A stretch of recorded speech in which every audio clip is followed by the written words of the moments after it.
दोस्तों, बहुत समय पहले तालाब के किनारे बसे एक शांत वन में भगवान बुद्ध अपने शिष्यों के साथ ठहरे हुए थे।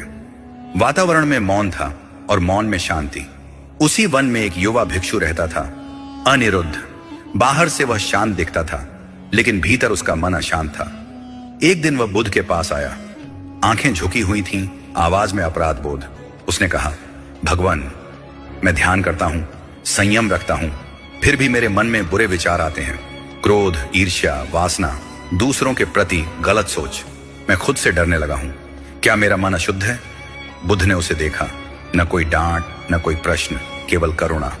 बुद्ध बोले, अनिरुद्ध, बैठो।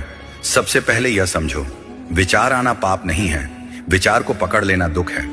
बुद्ध ने जमीन से एक पत्ती उठाई और पूछा, यह पत्ती गंदी है? अनिरुद्ध बोला, नहीं। बुद्ध ने पत्ती को मिट्टी में डाल दिया। अब गंदी है। बुद्ध बोले, पत्ती वही है, गंदगी बाहर से चिपकी है। वैसे ही तुम्हारा मन मूल रूप से शुद्ध है, विचार बाहर से आते हैं। अनिरुद्ध ने पूछा, तो ये विचार बार बार क्यों आते हैं? बुद्ध बोले, क्योंकि तुम उनसे लड़ते हो। फिर बुद्ध ने कहा, विचार दरवाजा खटखटाते हैं, तुम डर या शर्म से दरवाजा खोल देते हो और वे भीतर बस जाते हैं। अनिरुद्ध बोला, तो मैं क्या करूं भगवान? बुद्ध बोले, 3 बातें याद रखो। पहला सूत्र, जब बुरा विचार आए ये मत कहो मैं बुरा हूं, बस जानो मेरे मन में एक विचार आया है। तुम विचार नहीं हो, तुम उसे देखने वाले हो। दूसरा सूत्र, खाली मन पुराने संस्कार दोहराता है। ध्यान, सेवा और सांस पर ध्यान मन को शांत करता है। बुरा विचार आए तो 3 गहरी सांसें लो।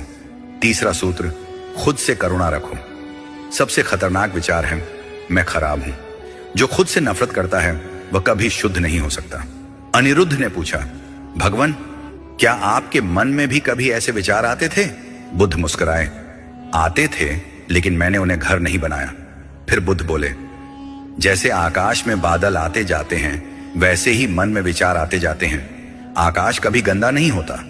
उस दिन अनिरुद्ध पूरी तरह बदला नहीं, लेकिन अब टूटा हुआ भी नहीं था।